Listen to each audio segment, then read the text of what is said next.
बोले शंकर भगवान की जय, मैया पार्वती की जय, गणेश भगवान की जय, कार्तिक भगवान की जय, शिव परिवार की जय। हर हर महादेव। शिव गुरु के चरणों में कोटि कोटि प्रणाम करती हूँ, मैया पार्वती के चरणों में कोटि कोटि प्रणाम करती हूँ। मेरा प्रणाम स्वीकार हो। देखिए गुरु बहना, एक चर्चा मैं दे रही हूँ एक साधु जी के, मतलब कि अज्ञानी के ये चर्चा है कि ज्ञान रहते हुए भी कोई अज्ञानी कर जाता है। इसलिए इसको मैं चर्चा एक दे रही हूँ। सब गुरु बहना ध्यान से सुनिए इसको। एक साधु थे, तो कहीं मंदिर में सब जा रहे थे, कोई तीर्थ में यात्रा था, वहाँ सब जा रहे थे। तो जब जा रहे थे तो एक बहुत बड़ा नाला था, उसमें एक गाय गिर गया। जब गाय गिर गया उसमें, तो कोई निकाल नहीं रहा है गौ माता के, उसी को पीठ पर चढ़ चढ़ को नाला पार हो रहे हैं। जब नाला पार हो रहे हैं गुरु बहन, तो देखिए एक साधु भी आए, वो ज्ञान था उनको, वो मतलब कि ज्ञानवान था, उनको पीछे 4 गो चेला इन्हें चलते थे।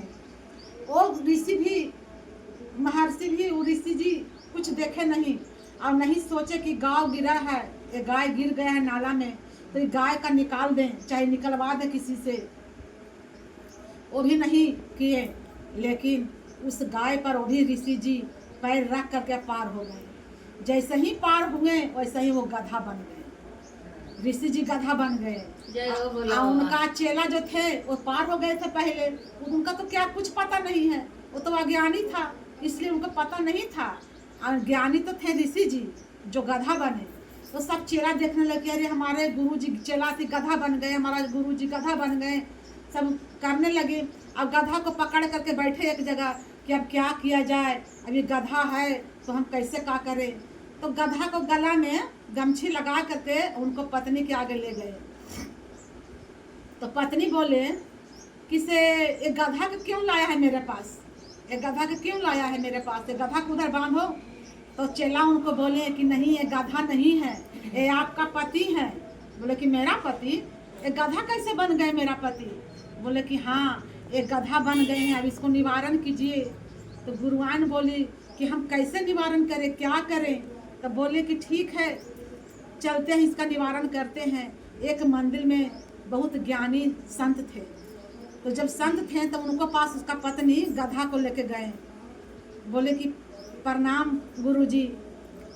बोले कि बताइए बच्चा क्या बात है। बोले कि देखिए से मेरा पति गधा बन गए हैं, थोड़ा देखिए कैसे मनुष्य तन में आएंगे। बोले ठीक है। जब अपना ध्यान लगाएं गुरुजी, तो ध्यान में देखें कि सब अज्ञानी थे, वो पार हो रहे थे तो उसको कुछ नहीं हुआ, लेकिन ये ऋषि ज्ञान था इनका, ये सब कुछ का ज्ञान था। छोटा बड़ा भेदभाव, कहाँ गिर गया उसको निकालिए, सब दया किसी को कीजिए, सब इनका ज्ञान था, लेकिन ये नहीं किए। और गाय पर चढ़ के अपार हो गए, इसीलिए एक गधा बन गए हैं। तो बोले कि कैसे निवारण होगा गुरुजी बताइए, मेरे पति कैसे मनुष्य योनि में आएंगे। बोले कि जो गाय पर चढ़ कर के आए हैं उस गाय के निकलवाइए, और गाय के निकलवा कर के और गंगा जी में ले जा करके, अब मुख में पानी लेगा, गंगा जी के पानी इस पर छोड़ेगा उस गाय, तब जा कर के ये मनुष्य तन में आएंगे। बोले ठीक है। जय हो भोले बाबा। अब गया उनका पत्नी गाय को निकलवाए, और गाय निकलते भाग गई गुरु बहना जंगल में। अब उसका पत्नी बेचारी जंगल में खोज खोज के उस गाय को पकड़ के लेके आई, और गाय को और गधा को गंगा जी के तट पर दोनों के ले गए। और उनका चेला भी थे, तो गाय के पकड़ के नहवाई गंगा जी में, और नहवा के उनका पानी में मुख में पानी दिए गंगा जी के, और मुख पकड़ के और गधा पर छिटवाए। जब गधा पर छीटे गौ माता, तो उनको पति गधा से मनुष्य हो गए।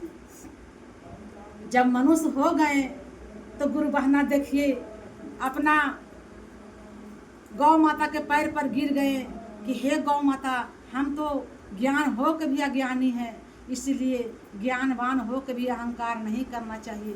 अहंकार सबसे बड़ा ही गंदा चीज़ है, जो अहंकार करता है उसका जीवन में ही होता है। इसलिए हम किसी से अहंकार नहीं करें, हो सके तो दया कर दीजिए, हो सके तो उसको मदद कर दीजिए। और मैं क्या कहूँ, इसी तरह से सब गुरु बहना के सबको कहते हैं, भैया लोग के, दीदी लोग के, बहना लोग के, कि सब दया कीजिए, किसी पर दया बरसाइए, करुणा कीजिए, मदद कीजिए। जिसका मदद कीजिएगा, दया कीजिएगा, वो भगवान उससे आपको दुगना देंगे। और मैं क्या कहूँ गुरु बहना, मैं अपनी वाणी को यही शिव महेश्वर के चरणों में थोड़ी देर के लिए विराम देती हूँ। और मैं अपनी वाणी को महादेव के चरणों में विराम देती हूँ।